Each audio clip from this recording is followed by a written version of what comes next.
me hit the record button. Thank you for the reminder.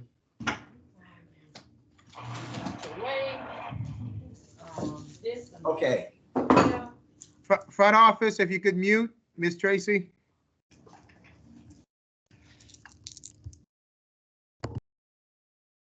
I'm still looking, John. Why I can't find it? Mr. Murray, did they move the record button? I Oh, see there it. he goes. There he goes. There he goes. I see it now. It's on. Oh, it's on. All right.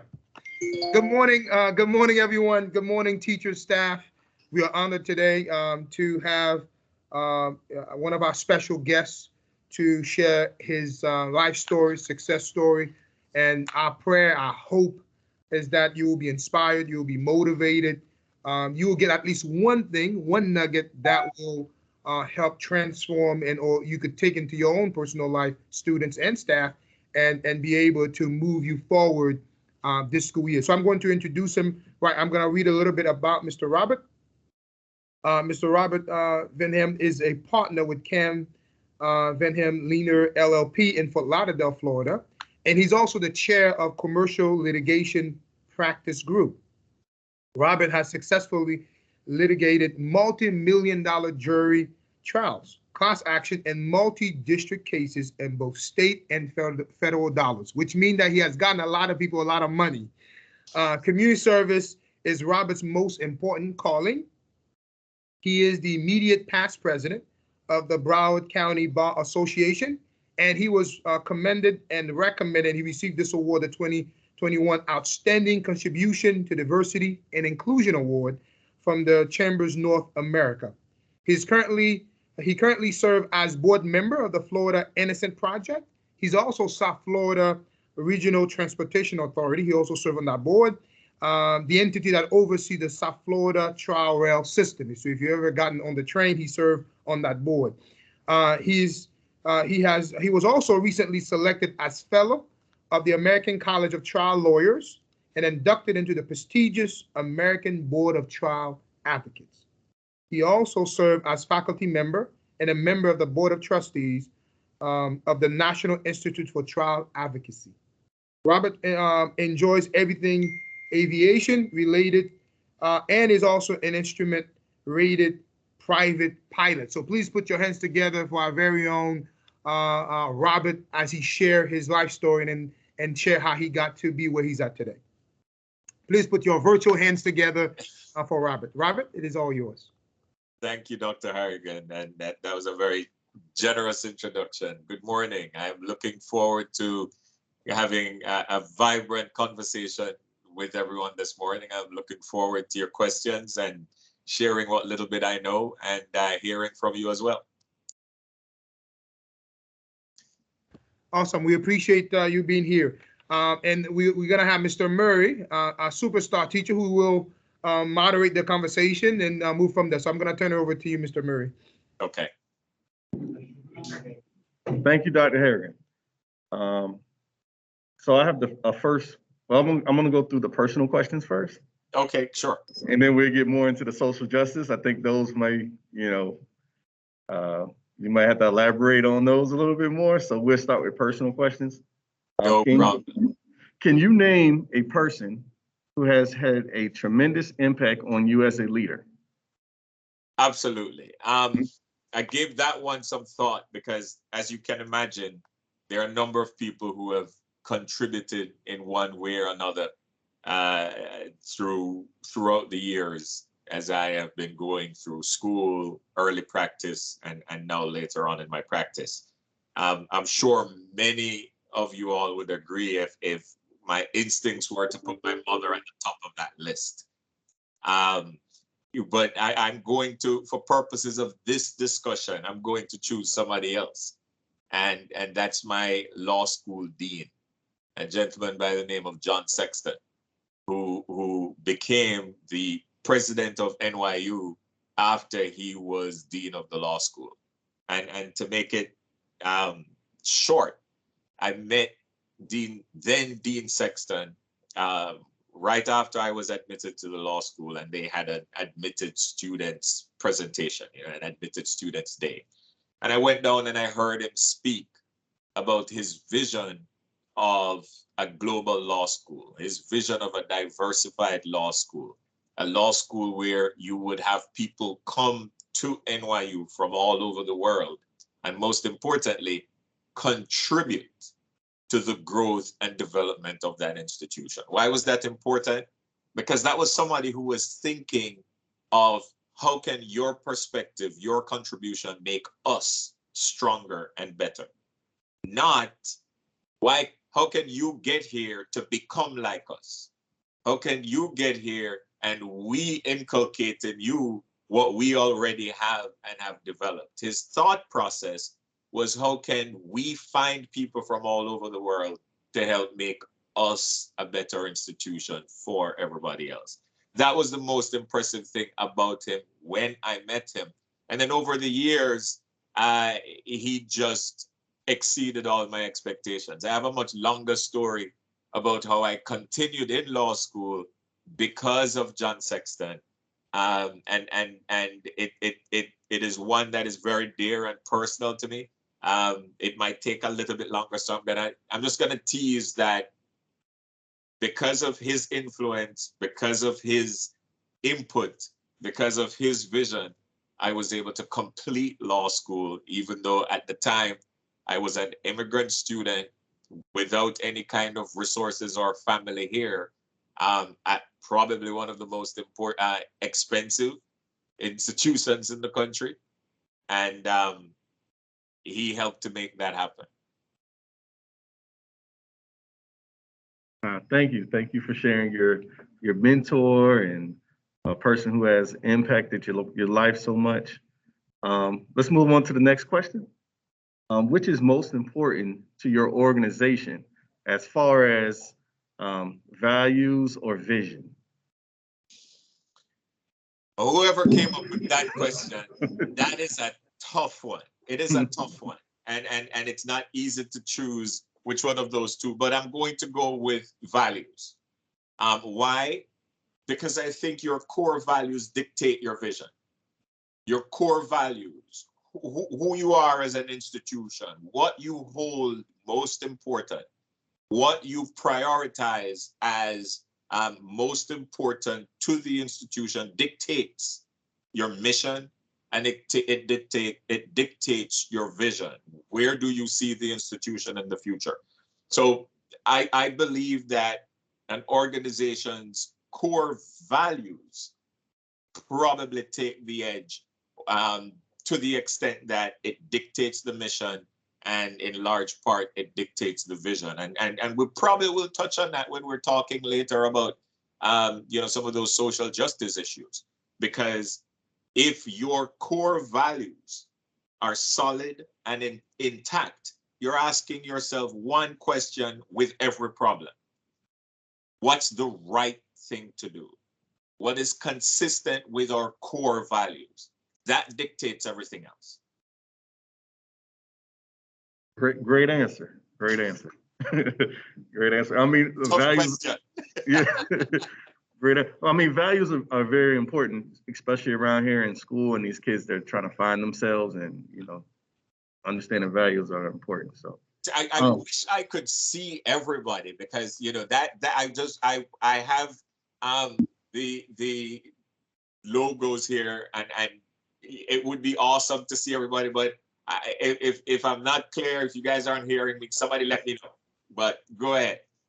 I mean, I would spin my camera around and show you the class. That would be awesome. Yeah. So I can wave and say hi. Say hi, guys.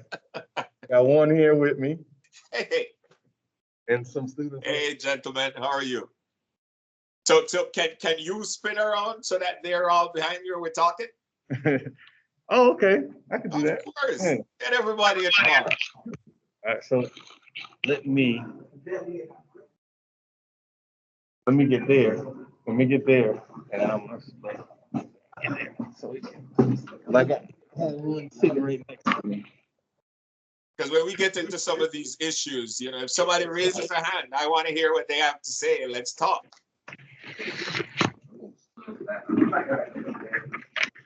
Yeah, we was trying to keep it a little more formal, but Oh no, I like your That's your for court. stuff. That's Okay. for court.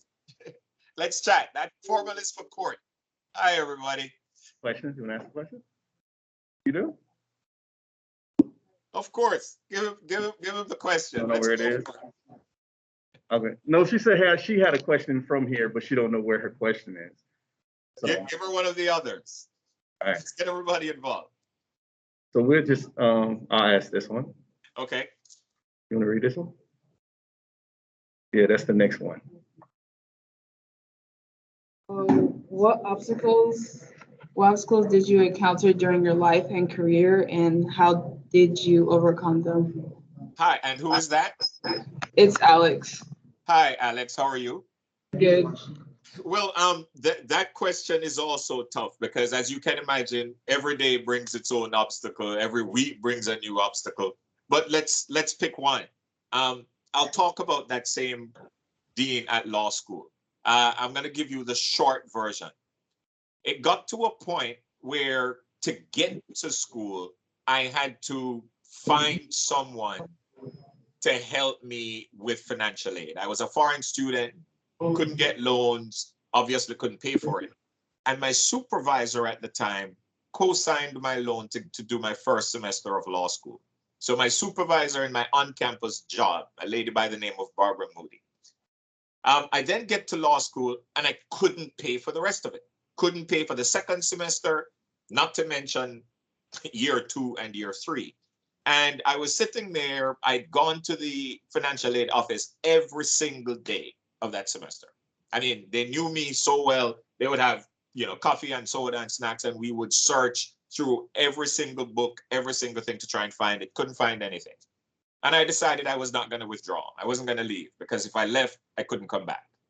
And what I did was the dean had become a friend of mine because he was one of my professors. And I set up a meeting to meet with him to say to him, look, with all due respect, if the police come into the class to remove me, it's not because I've committed a crime. It's not because I did anything wrong. It's because I haven't paid and I haven't left. So I'm trespassing. And he asked, what's going on? And I said, when I came here, you talked about this global law school. You talked about creating an environment where people could come from all over the world and form this global village. And it wasn't true. And he asked, why did you say that? I said, well, if you're rich and if you have a wealthy uncle, or if you're a professor, you can get an endowment. If you have an uncle who could pay your fee, if you're a student, you could come here. But if you don't have the means, if you're from modest means and you have made your way here, NYU is not for you. And he literally told me, this is no longer your problem. It's now my problem. And I want you to do one favor for me. And I said, what is that? And he said, do the same for somebody else in the future. Pass it forward. And he said, don't worry about it. About 3 weeks later, I'm giving you the short version. He introduced me to one of the law school's longtime supporters and donors, a gentleman by the name of Marty Lipton, who is at a firm, Wachtel, Lipton, Rosen and Katz in New York. Very prominent, fantastic firm in New York. It turns out that Dean Sexton and Marty Lipton created an endowment for the law school. And that endowment means a scholarship fund, which allowed the law school to co-sign my student loans.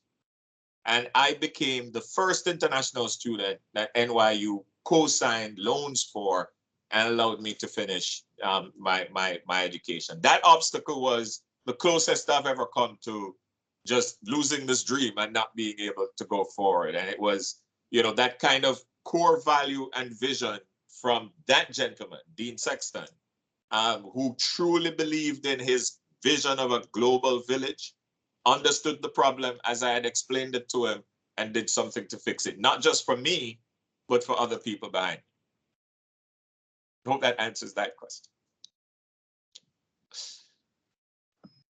Nice. That's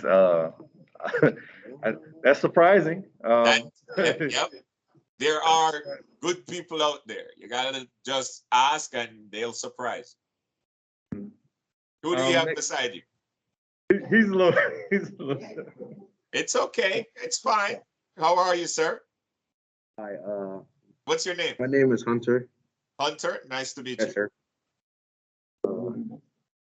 If you didn't go to,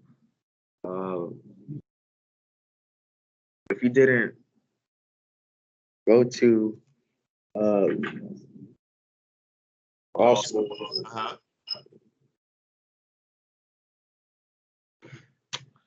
You got it. I keep on, bro. You got it. You got it. If I didn't go to law school. What would you have studied? Ah, Oh, awesome that's a- question. Well, Hunter, one of my great passions is flying. I right before I decided to go to law school, or before I decided to do law, was long before law school, I wanted to be a pilot. And being greedy, I figured the only way to do both is to become a lawyer and fly on my own. I couldn't be a pilot and be a lawyer on my own time. That doesn't work that way. So I went to law school, I became a lawyer, and then shortly after I started practicing, I took flying lessons, and I have a pilot's license as well. So that I definitely be flying jet somewhere, somehow, doing some sort of flying. That's what I love outside of the law. Great question, Hunter. Good job.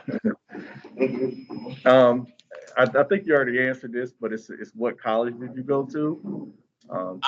I went to, actually, I started college in Jamaica, the University of the West Indies. And then I finished here at SUNY Stony Brook in Long Island, in New York. So, and then after that, law school was NYU. You went to where? And what motivated you to become a lawyer? There were a number of things. People used to tell me when I was much younger, like unlike some of our attendees here, I wasn't shy. I talked a lot. I know they're like, but I thoroughly enjoyed debate. I enjoyed public speaking. And then just the concept of advocacy and helping people with different types of problems, advocating on behalf of people, speaking on behalf of folks with different types of problems. That's what pushed me to the law, because I've always wanted to do something that was trial related. I loved all of those trial shows growing up, all of them. You name it, I loved it. How you doing How today, are sir? I'm doing good, man. My name is Emmanuel. What's your name? I had a question. Emmanuel. Emmanuel, nice to meet you. Nice to meet you, sir. I had a question for you. What is your biggest regret in your life? Trying to get me in trouble, Emmanuel.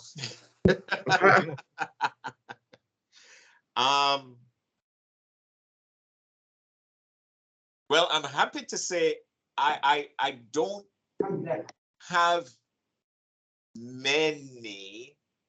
My biggest regret is not staying in touch with close friends from my youth.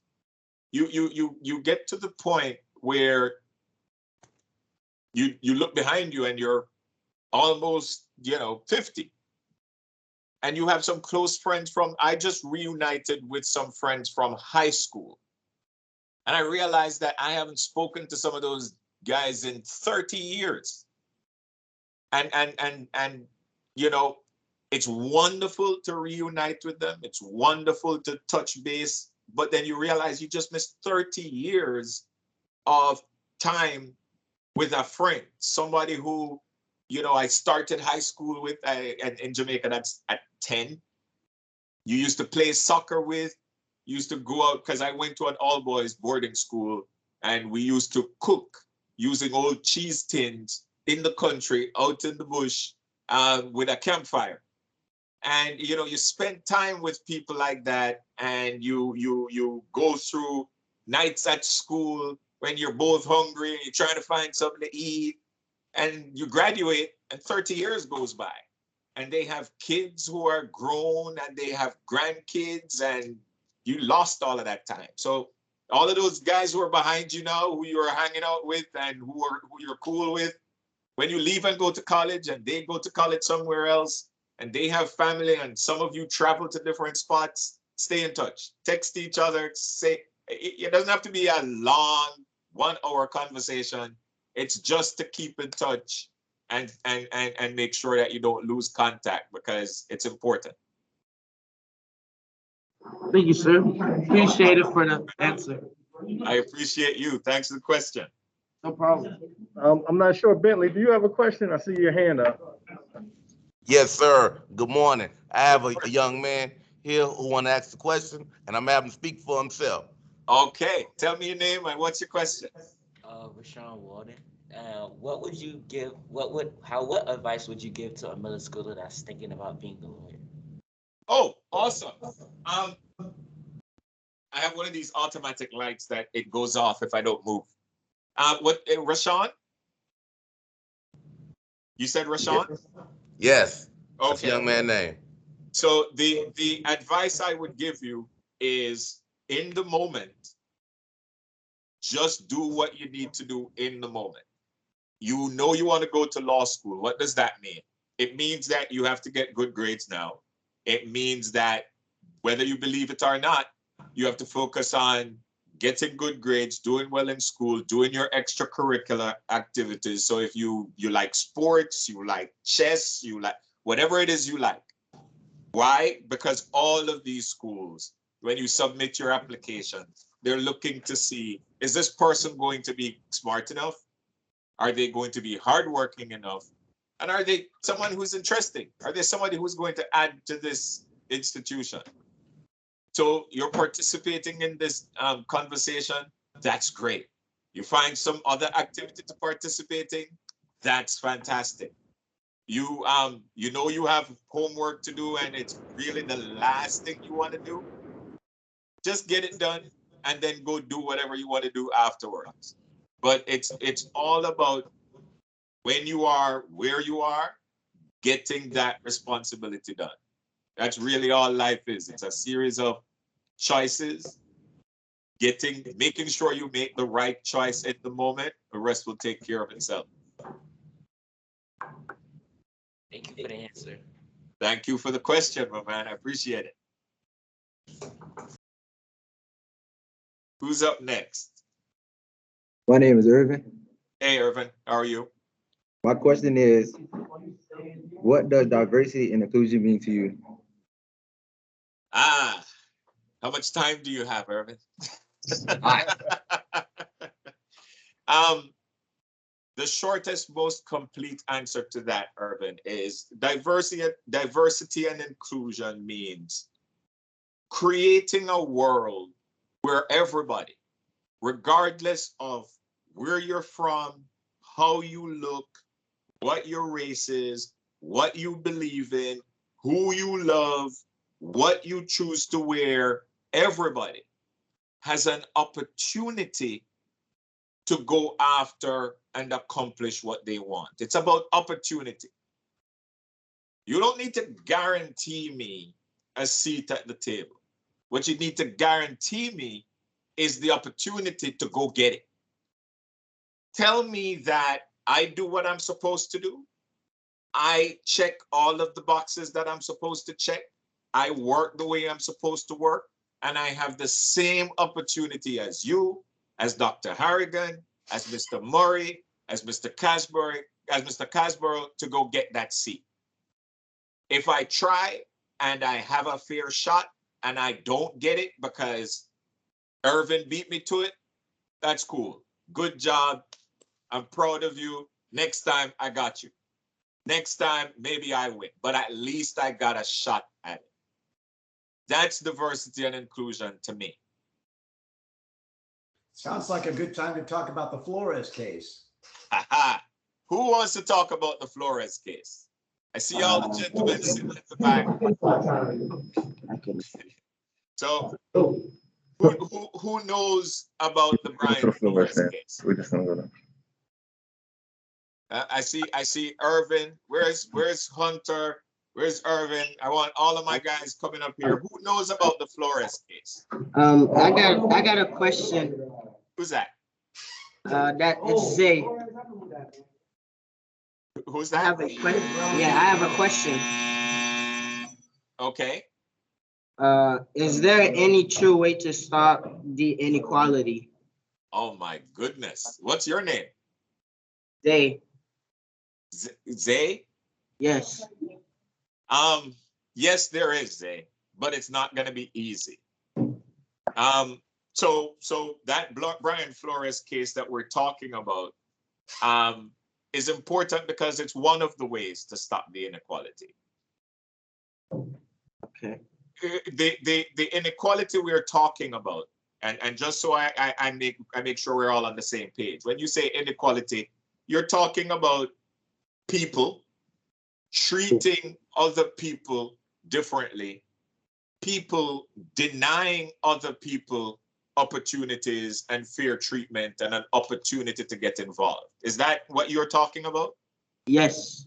You're talking about you walking into a situation, whether it be a store, whether it be a job, whether it be trying to buy something, whether it be a house or a car, whatever it is, and somebody looking at you and assuming that you can't, that you don't deserve it, that you're not as good as they are, right?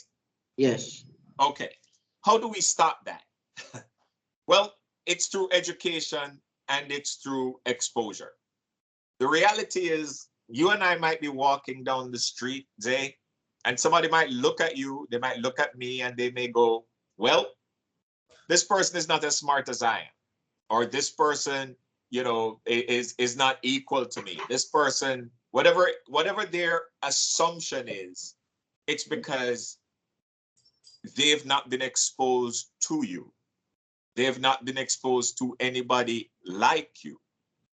They have been told or they have developed thoughts, perceptions, assumptions based upon things they may have heard from other people who, surprisingly enough, have no exposure to you or people like you either. And that's, I think, the most significant part of the problem, because how many times have you seen someone or heard of a situation where someone has been accused of either being biased or being discriminatory or flat out being racist?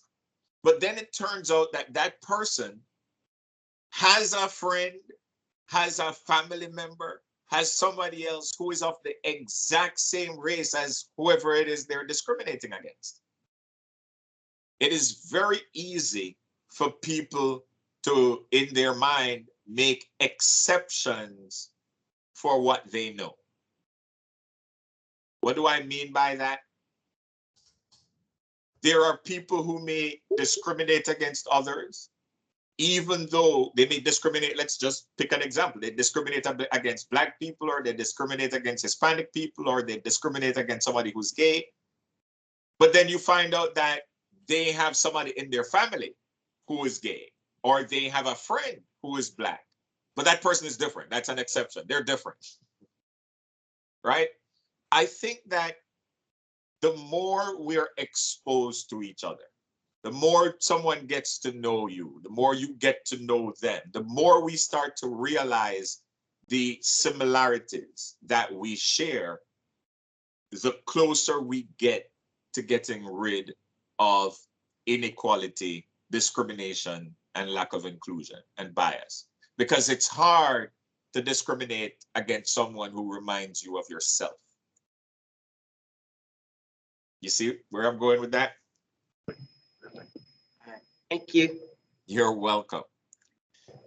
But while we're on that topic, you know, you have to ask yourself then, how do we fix it? Do we fix it with laws? Do we fix it with people just having, you know, socials, going out and, you know, having something to eat and drink and chat with each other? Why can't the laws that, you know, have been implemented, affirmative action, different anti-discrimination laws, hate crime laws, why don't those solve the problem? Well, the problem with that is, when I say legislate, who here knows what I mean when I say legislate something? I see a hand in the back. Who's my man there with the white shirt and the khaki shorts in Mr. Johnson's room? Right in front of the cabinets with the white shirt and shorts. What's your name, sir? I see him. Mr. Johnson's room? Yes, you. Yes, that guy. What does it mean to legislate something? Can you hear me? It's muted.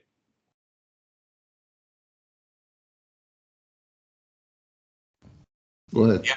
My name is Anderson Craig. What? Go ahead. Go Tell ahead. me, what does it mean to yes? Go ahead now. Come on, bro. I'm sorry. Wait, what did they say? What does it mean to legislate something? Legislate means, I'm pretty sure it means like, what's the word? They're gonna mean to like put it into a law or enforce it. Perfect. Perfect. That is exactly right. That is exactly right. So we have to be careful because we cannot legislate how people feel. We can't legislate how people think. You can legislate conduct. So I can put a law in place to stop you from doing something or to make you do something, but I can't put a law in place to force you to think a particular way and to have a certain belief. So we have to be careful that we don't just try to solve the problem by putting in a law and then we're done. And that's what we're seeing in the Brian Flores case. That's what we're seeing in a lot of discrimination cases, because there's a law, you can't do it. There's a law, that Rooney Rule. You guys heard about that Rooney Rule in that Brian Flores case? I think everybody needs to take a look at that lawsuit, and we need to talk about that lawsuit in schools. Because there is a rule that says you can't discriminate. Every time there's a job to be an NFL head coach, you have to interview at least 2 minority candidates. They do it, but do they really mean it? Are they really trying to accomplish the goal? And that goes to the question about how do we get to equality? We have to change people's beliefs and mindsets through their exposure and through their engagement with each other.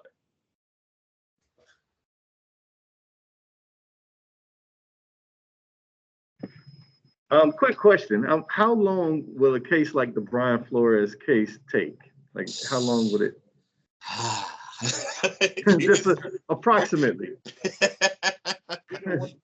This is a tough question, Dave. That question, that lawsuit can take years.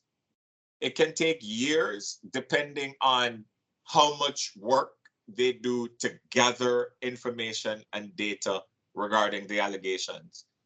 It can take years depending on how long that process takes, or it can be done in a couple of months if the parties decide to settle or resolve the dispute out of court. So there are any number of paths that it can go down. One is much shorter, trying to resolve it out of court amongst themselves. And then the other is going through the entire process of the lawsuit, which would involve what's called discovery. And that's gathering information regarding every single allegation and accusation in that lawsuit. And that can take years. But you know, for those who know about that lawsuit, so you all know who Brian Flores is, right? Yeah. Okay, so he's the former Dolphins head coach, right? And then I thought I heard somebody say that they fired him after he had been winning. I think you have to win the Super Bowl or something. And I don't know what it's called, but like you have to win something like a Super Bowl award. He is to still be the coach. Oh, really? So Mr. Murray, you have to help me because I can't hear clearly. What did they say? He said that he has to win the Super Bowl or something to continue being the head coach. Okay, and who was that? Who said that? Who said that? Irvin. Irvin. Come here. But Irvin, you would agree with me. Irvin, you would agree with me that there are other coaches in the league who are not black, who still have their jobs, even though they didn't win a Super Bowl. But it's still right. Yeah. So why is it that that's a good reason to fire this guy when there are other folks in the league who haven't won a Super Bowl and they still have their jobs? That's a great question. You got to get back to me on that one. Great question. So that's why I want you all to think about what that lawsuit says, because look around you. We're all we have friends from different races, different backgrounds, different perspectives.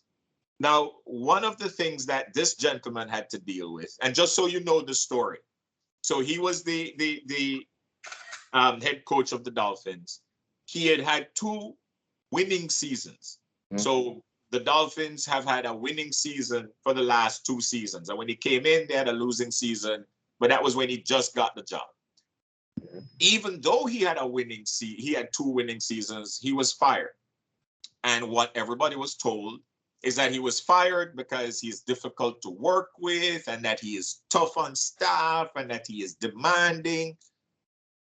But then you start to ask questions. Well, how many people get fired when they have a winning record?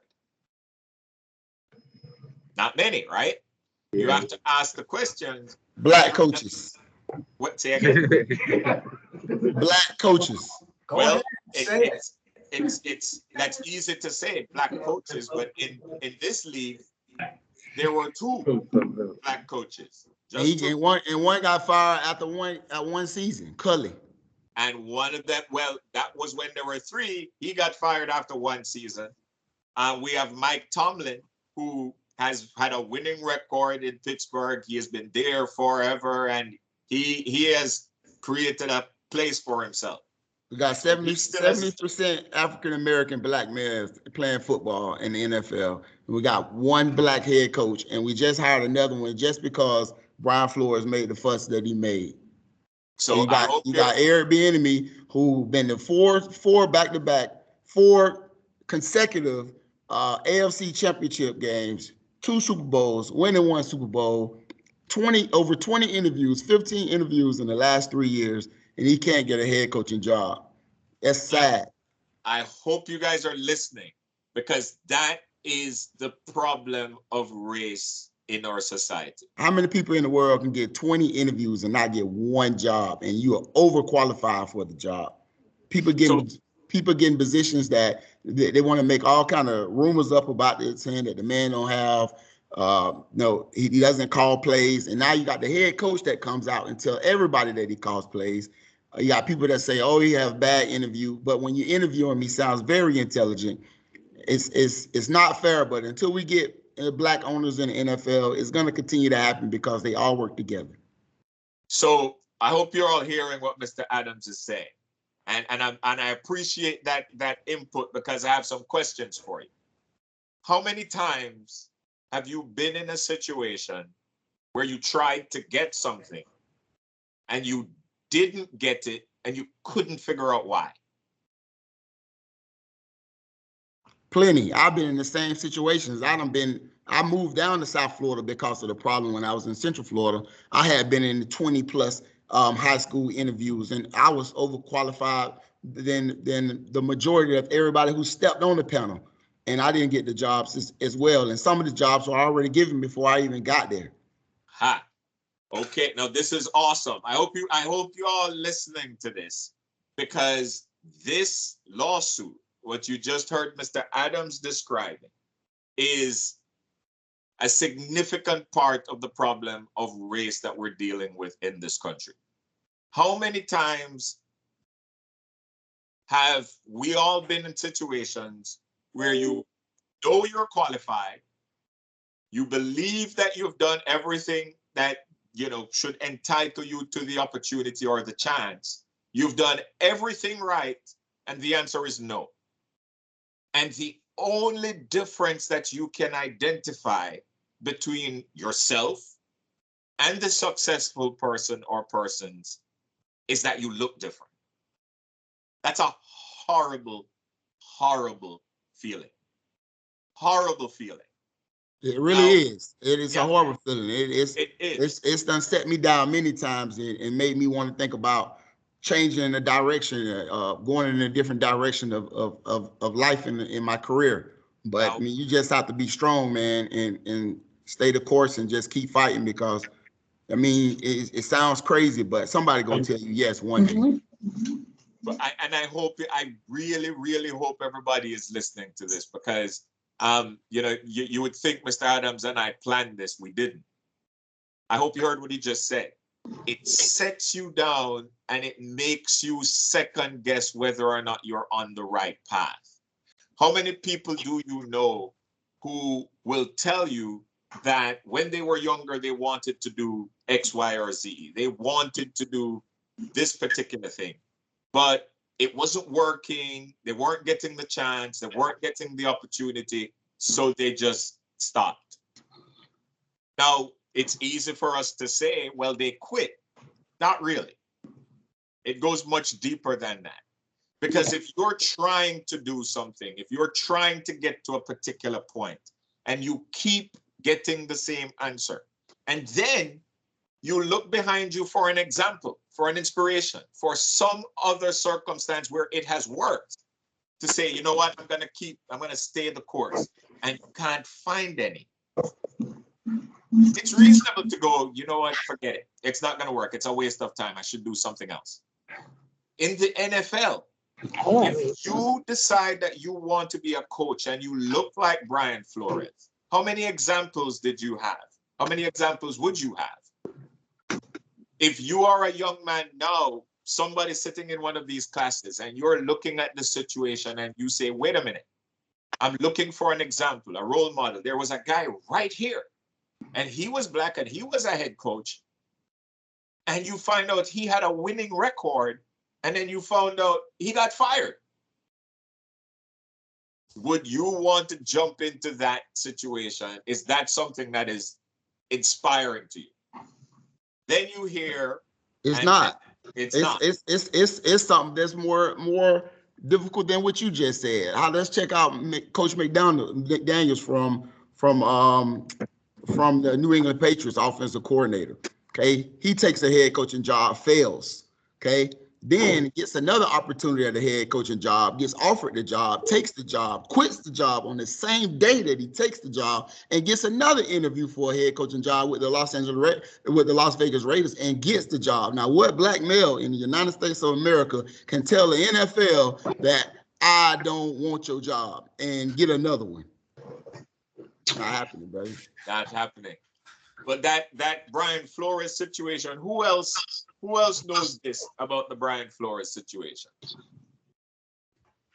And I hope you're all listening. I see people with heads on their desks. I'm going to start picking on people in Mr. Johnson's room. So Brian Flores has the only winning record against New England Patriots with Bill Belichick. He's 4-2. 4-2. Nobody has a 4-2 record on him. He won the last 9. In the last 9 games, he won 8 games. He won 8-1 in the last 9 games, and he gets fired. If that ain't racism, Adam, I don't know what it is. Mr. Adam, let's talk about what Mr. Flores had to deal with in that situation. Because people know that Mr. Flores got a message from another coach, Bill Belichick. Yes. Where he found out on Monday that he had not gotten the job. Now, why is that significant? He found out he had not gotten the job before his interview. Before his interview. He got a mistake interview by Bill Belichick. That mistake interview congratulating him on having the New York Giants job. And he hadn't even interviewed yet. Hold on. What does that mean? And I want you all to think about that, because it's what we talk about all the time with how you deal with problems and how you address situations. Now, there are many people who, when they get that message and they find out that, wait a minute, I've not gotten the job, and they go to dinner, they go to the interview, and they have somebody smiling with them and shaking their hands and telling them, oh, this is going to be fantastic. We look forward to working with you, knowing that the decision has already been made. Now, look at what Mr. Flores did. Mr. Flores completed the process. He completed the process. He completed the interview, knowing that that opportunity had already been lost to him. What do many other people do? Many other people would have immediately blown up. They would have told the Giants what to do with their job. They would have probably not gone to the interview. They would have reacted much differently. Mr. Vaughan? Yes, Hold on, ma'am. not to cut you. I've been trying to explain that to you. That gentleman, and I'm not even a football fan, but I'm a human fan. I hate inequality. I hate when people do stuff to people. What you were just saying, look at what he did. He finished the process. And by him finishing the process, he's going to open the door for many other people tomorrow. And that is the problem people don't get. They get mad and let the anger carry it on, but didn't finish the process and just say, oh, well, it's because I'm black. Yes, you are black. Yes, it's because you're black. Yes, it's this and that. But if Dr. King didn't finish the process, if the people that walk every day to work and didn't get on the bus, we won't be able to get where we are right now. We have to start, somebody have to start the process and continue it. Now, I've heard a lot of these men, my co-worker, complaining about the game, what happened at the Dolphin. I don't care about the Dolphin, but I do care about inequality. So I ask all of them that's right there, all the black men that's bellicking about this. Are you willing to stop watching the game at the Dolphin and your friends to make your point? Because that's what happened. That's what happened. That's not what we got today, thanks to Dr. King and the people before us. They didn't just sit and talk about it and complain about it. They got up and did something. Every day they got beat up, they got rain on, they got everything, but they continued the course and opened the door. And right now, in 2022, some of us have to get off our behind and continue the course. And that gentleman is starting the route, and he needs people behind him to continue that route. So are you all hearing that? Because you might be asking yourself, what can I do to help? How can I solve the problem? You hear about Rosa Parks, and you heard that she went and she sat on the bus and she refused to move. You hear about John Lewis, and you hear that with that group, he marched across the Pettus Bridge, Edmund Pettus Bridge, and you hear that they were beaten and hosed and dogs set upon them. You hear about Dr. King. You hear about all of the civil rights giants, and you're like, what can I do? Well, look at what Mr. Flores did. Is he a civil rights activist? In a manner of speaking. Why? Because Ms. DeFay just said he completed the process. Think about what would have happened if he had just gotten angry, sent them a text telling them to go stick their job, gotten mad, and not shown up for the interview. We have to finish the interview. Hold on. The answer to him would have been, well, I'm so sorry that you did that, but you didn't get the job because you didn't do the interview. You didn't get the job because you got mad and you were disrespectful and you were insubordinate. You didn't get the job because of all of those excuses. Now there is no excuse. He completed the process.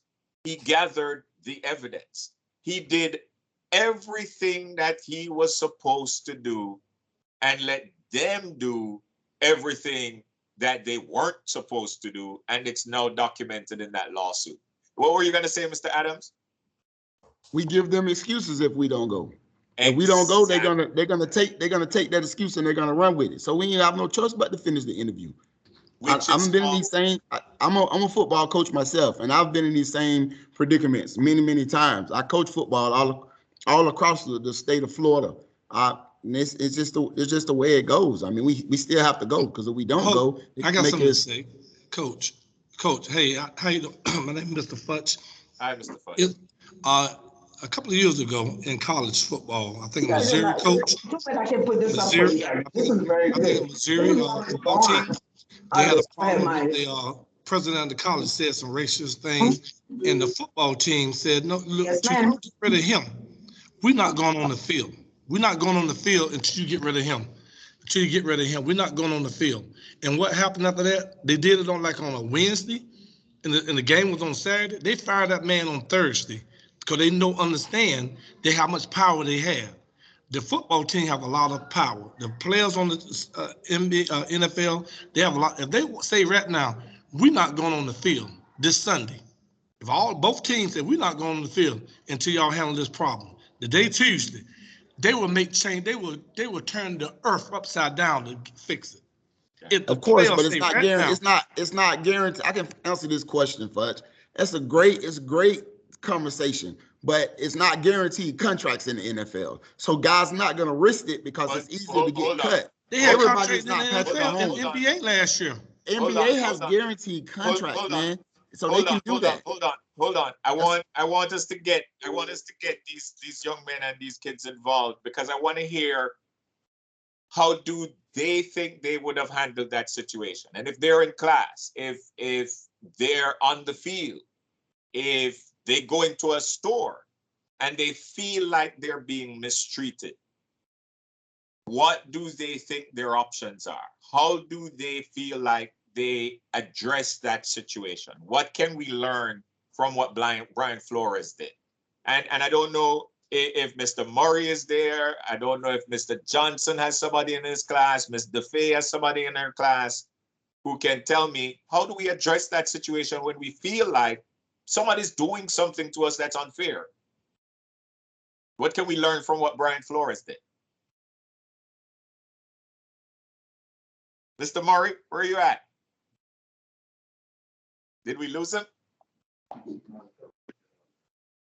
No, I was just having a conversation with him. A couple of students said they would get physical, but Alex had something else. Well, let's. Who said they would get physical? Let me talk to that person.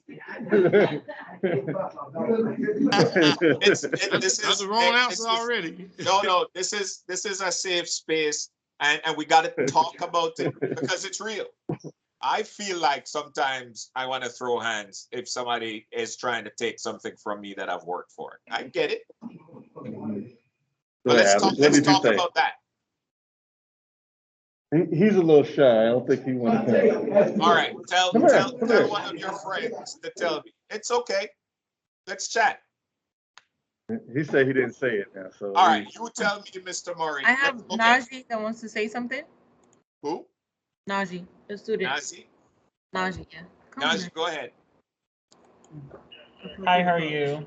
Hi. One of the most appropriate approach that I've taken. So I used to work at Target. I currently do. And I had a coworker who was white. And unfortunately, she did say the N-word in front of me. And within that midst of it, I did properly educate her, pulled her to the side, and told her how I felt. And even though she was ignorant to the fact and really didn't care about really how my feelings were, I took the appropriate approach and pretty much informed HR and my ETLs. And pretty much the week after, they did an investigation and they got her fired. And congratulations to you, Najee, because that is very hard to do. Because in the moment, you feel belittled, you feel like you're not being seen, and you feel like somebody's trying to make you less than. And that was the courageous thing to do. Exactly. And I think, yeah. Now, I don't want to ignore what other folks are saying, that they want to get physical. And the reason I don't want to ignore it, I'm not trying to celebrate it, but we need to talk about it because it's real. And that's what we learn when we're growing up in terms of quote unquote defending ourselves. And we need to figure out different ways to defend ourselves, because what's going to happen? Somebody disrespects you. Somebody says something that clearly is meant to make you feel less than. And immediately, one way you think about putting them in their place is knocking them on their you know what. But what happens? especially at your age now, you're not 6, you're not 7, right? What happens is the cops show up and you are in cuffs. Nobody gets arrested for calling you a word. You get arrested for putting hands on somebody. So the person says something that's discriminatory, that's, you know, absolutely offensive, and that's just plain wrong. They go home. You choose the wrong way to defend yourself, to stand up for yourself, and you wind up in cuffs. You wind up in the system. Nobody's talking about what the other person said. You're the one with the record. We have got to find a better way of dealing with that situation. We have got to look at, for example, what Coach Flores did. Because he could have gone to that interview and he could have thrown a drink in somebody's face and called him a hypocrite and told him that they were full of you know what, and that this was all a joke, and that who do you think they're messing with, and walked out. But what did Ms. DeFay say? All that would have done, what did Coach Adams say? All that would have done is given them an excuse. Why? We were going to hire him, but then he threw a drink in my face. We were going to hire him, but then he called me a hypocrite. I can't hire someone who called me a hypocrite. You go through the process. You do what Najee did. You try to educate the person. You say, hey, look, I know you hear it in songs and you hear people talking to each other. Yo, man, yo, what's up? But there's a completely different meaning when you use that word in the way you just use that word. And it is unacceptable. And it is unacceptable to me. Now, if they don't get it, then what have you done? You've completed the process. You have tried to teach and educate that person. You've given them an opportunity to grow. They don't want it. Now it becomes your turn to put an end to it. And you go to HR and you take the necessary steps there and you report it.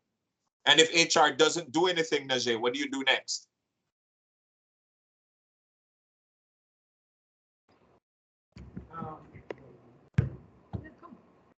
Hello? Yes. I would say, well, after I spoke to HR, I made sure I make a documentation on the day I spoke to them and what we discussed. And then as days went on, I made sure I did a follow-up with them. For the most part, after HR pretty much knew, I reported to my ETL, which are like the second to highest two HRs, informed them of what happened as well. And I just made sure I involved my mom into it. So I made sure that she also called in to make sure like everything was actually being processed and the investigation was actually going through. Oh my goodness. Najee, you're my hero. Yeah. Listen to that process. Mm. She made the report. And she then told her mother. She escalated the report, right? Because the bottom line is you need to make sure that the report, the process is completed. Because at the end of the day, Najee, if anybody came back and said, well, why didn't you say something? Your mother knows, ETL knows, HR knows, and you've made that report multiple times. Now, Mr. Flores has a lawsuit that's 58 pages long. He has a lawsuit that documents the history of racism in the league from 1920 through to the present. He has a lawsuit that talks about how the percentage of Black players, Black coaches, Black owners in the NFL. He has a lawsuit that talks about incidents that he had to deal with, where he went on an interview and the ownership just went through the motion. He has a lawsuit where he has proof this time. How do you prove that somebody came to an interview and didn't really want to talk to you? How do you prove that somebody came to an interview and was drunk from the night before? So he didn't do anything that time. But now he has a text saying, hey, congrats, Brian. Oops, wrong Brian. Right? And he has a text that says, wrong Brian, 3 days before his interview. So there's no way on God's green earth you are giving me a shot at this job when you told somebody else congratulations for the same job 3 days before. But folks, what I'm trying to tell you is it's not going to be easy, but you can't lose your head in this journey for equality. You can't lose your head when you're trying to fix it. And every single one of us can make a difference. Just like Najee did with her job at Target. Just like Brian Flores did with his job at the Dolphins. Just like Mr. Adams did as he kept applying for his job as a coach. Just like Rosa Parks did when she decided she wasn't going to give up her seat. Just like John Lewis did when he marched across that bridge and he said, I'm not going to hit you.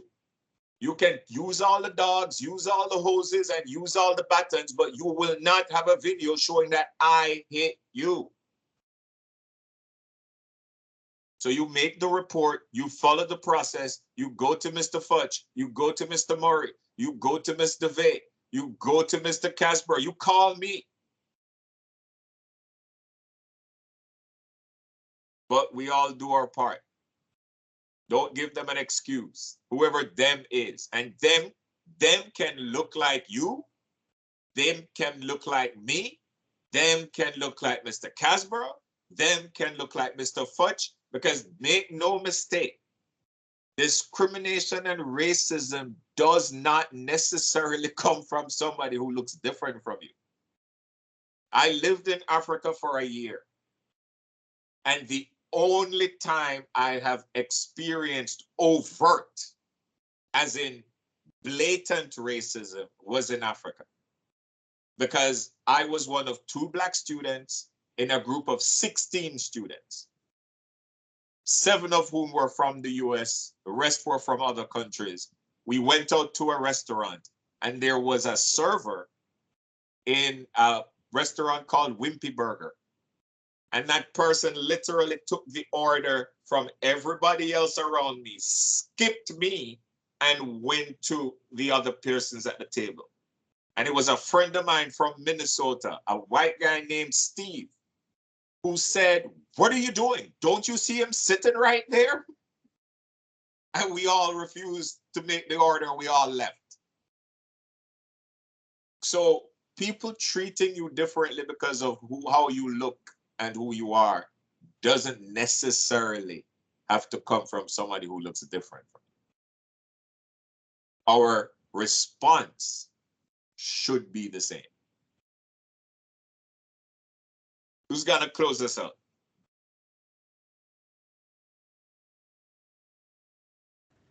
John, you gonna go ahead?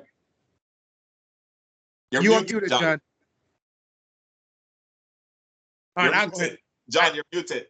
You're muted, John. Yeah, you're still muted, John. Technology. Okay, sorry. Yeah, look, first of all, thank you everyone for taking part in the discussions today. It was one of the most vibrant discussions that we've had in the 2 years that we've been doing these interviews. So thank you all. The question is now, what are we going to do now? And I want to remind everybody what the purpose of this project is. It's called Solutions for Change. So I want to know if teachers, if you can take these discussions that we've had today back to your students and continue them, because the outcome that we're looking for is before the end of the year that our students come up with their own plans for change. Last year, in our first year of the project, we had some wonderful things, some poems, some PowerPoints, and different, we had 2 poems, Robert, that were read by Commissioner Holness at a Broward County Commission meeting from our kids at Cypress Run on television. So that's what we're looking for. But teachers, we need you to take the lead on this. So that's so thank you again. Dr. Harrigan, take it away. Thank you, Robert. And as John just indicated, you know, part of the solution for change, part of the dialogue is we know teachers, staff, and students are seeing things on television or discussing them at home, in the neighborhood, on the bus stop, in the cafeteria. And what we want you to do is not just talk about it, but have rich discussion in the classroom, bring in experts and great people like Robert that will that can share and expand our thinking, and then go back teachers and students write about them when you write poems about them. However, your thinking is in ways we could address those thinkings. And some of those we're going to, share back out with some of our speakers. Some of those changes are going to come to me in terms of things that things I can do in-house to make it more diverse, to make it more inclusive. So in the past, I've met with students who says, listen, this thing here is not working. It's not in our favor. And I've worked to change those processes, so that's the discussion. Of course, we want our students to also look at Robert's life as he spoke about his struggle as a student coming from Jamaica who couldn't pay for college. And he was resilient. He did not give up. He didn't say, oh my God, because there's an obstacle, I'm just gonna drop out of school. I'm just not going to show up. I'm just going to go back home. No. He figured a way out. So I know some of you may be here thinking, I made a mistake. I don't want to be here. What can you learn from this experience, right? And how can you build your resiliency muscle so that when you go back to your home school, you can do better and ultimately reach your goal, your dream. So that's what we want this discussion to. Sorry about that. The bell is ringing. So we want this discussion to continue, but go ahead. I have a question. Do you all have an internal student-run court or dispute resolution process? We do not have one, but we would like to start one with you, sir. I think you all should think about that, because Mr. Murray, I think. Go ahead. If you have that process, because I hear we're talking about process. Ms. Najee talking about process. Najee describing the process that she went through. Some of our young men talking about the fact that they want to throw hands if somebody disrespects them.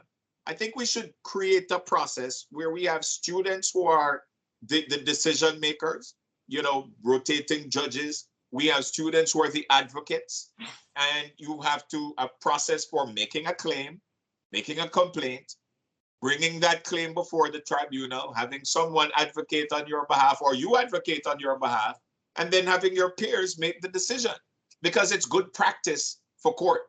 It's good practice for understanding that in a civil society, we get to make a complaint, we get to make an allegation, there is a process, and then a jury of our peers makes the decision. Right? Robert, I think that's a superb idea. I'm going to take you up on it, and I'm going to ask Mr. Bentley and Mr. Murray, who are our social studies teacher, to pilot that, and then we're gonna reach out to you for ideas and really partner with your law firm to see how we could structure it.